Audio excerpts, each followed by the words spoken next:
नमस्कार, मैं हूं नीलू। नमस्कार, मैं हूं आपके साथ मयंक। इस वक्त एक बड़ी खबर आई है गाज़ा से, जहां से जानकारी बाहर आ रही है कि अल-कुद्स ब्रिगेड ने एक बड़ा हमला करते हुए इजरायल के कई गाड़ियों को और टैंक को निशाना बनाया है। देखिए, एक वीडियो रिलीज़ किया है जो कि अल-कुद्स ब्रिगेड की तरफ से वीडियो रिलीज़ किया गया है, जिसमें ये दिखाई दे रहा है कि अल-कुद्स ब्रिगेड के जो लड़ाके हैं, इन्होंने एक माइन को सेट किया और ये ईस्ट गाज़ा का वीडियो बताया जा रहा है। और उसके बाद इजरायल के टैंक उसके ऊपर से गुजरते हैं और उसको निशाना बनाया गया और ब्लास्ट होता दिखाई दे रहा है। तो ये वीडियो जो है ये अल-कुद्स ब्रिगेड की तरफ से जारी किया गया है। हालांकि इजरायल ने इस बारे में कुछ नहीं कहा है। देखिए, ये जो ईस्ट गाज़ा है, ईस्ट गाज़ा का शेजाया इलाका है। बताया जा रहा है कि ये शेजाया का पूरा मामला शेजाया का है। और यहाँ पे कुछ जो वीडियो रिलीज़ हुआ है, इसमें अल-कुद्स ब्रिगेड के कुछ लड़ाके दिखाई दे रहे हैं और ये बता रहे हैं, इनकी तरफ से जो कहा गया है कि कुछ माइंस थी जो कि इजरायली सेना ने इस्तेमाल की थी गज़ा में, लेकिन वो माइंस एक्सप्लोड नहीं हुई। तो इजराइल के ही इन्हीं बमों को, इजराइल के ही इसी माइन को इस्तेमाल करते हुए इजराइल के खिलाफ इस्तेमाल किया है अल-कुद्स ब्रिगेड ने। और देखिए, जो रास्ता था गुजरने वाला, काफिला जहाँ से गुजरता है इजरायली फोर्सेस का, वहाँ पे उन्होंने ज़मीन के अंदर गड्ढा खोद के उस माइन को दबा दिया जो कि इजराइल की ही थी।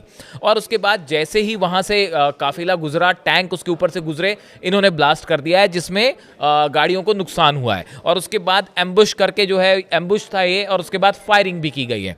इसमें कितनी कैजुअलिटी हुई है या कितने सैनिक घायल हुए हैं, इसको लेके इजराइल की तरफ से अभी कुछ नहीं कहा गया है। देखिए, अगर आप पिछले कुछ समय से देखें तो लगातार इस तरह की घटनाएं सामने आ रही हैं, जिसमें ग्राउंड ऑपरेशन में इजरायली सैनिक घायल हो रहे हैं।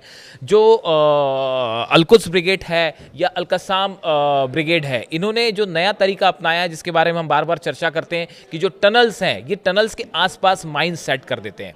और ये माइंस अधिकतर वही होती हैं जो इजरायल इस्तेमाल कर रहा है।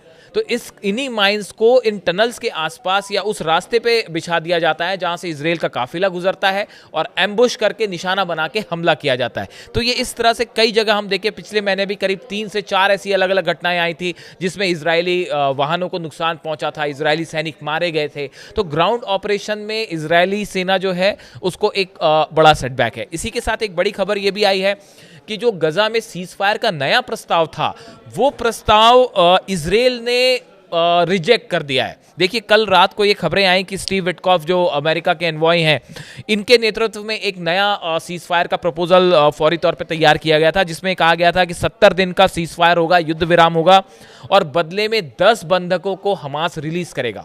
पहले 5 बंधक रिलीज होंगे, उसके बाद 5, जिसमें शायद ये शर्त थी कि 5 जिंदा बंधक होंगे और 5 वो जिनकी लाशें हैं।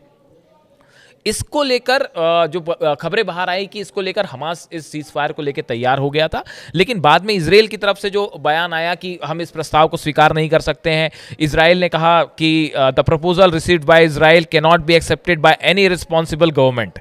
इजरायल की तरफ से कहा गया, Hamas is setting impossible conditions that mean a complete failure to meet the war goals and the inability to release the hostages. तो इजरायल ने जो है ये प्रस्ताव को रिजेक्ट कर दिया है। इजरायल का कहना ऐसा है कि ये प्रस्ताव को स्वीकार नहीं किया जा सकता। इसके साथ ही इजरायल की तरफ से ये भी कहा गया है कि there is no genuine willingness on Hamas part to move forward with a deal. तो ये इजरायल ने ये कह के इस प्रस्ताव को, सीज फायर को रिजेक्ट कर दिया है कि इस सीज फायर के प्रस्ताव से आगे नहीं बढ़ा जा सकता है और हमास इसको लेके सीरियस नहीं है। अब देखिए, एक बार फिर स्थिति वहीं जाके खड़ी हो गई कि सीज फायर का प्रस्ताव जो है इजरायल की तरफ से रिजेक्ट किया गया है, जिसको लेके जो हॉस्टेज हैं, उनके परिवार वालों ने बड़ा गुस्सा जाहिर किया है और उन्होंने कहा है, it is again the same dangerous concept that seeks to continue the war at any price for nothing.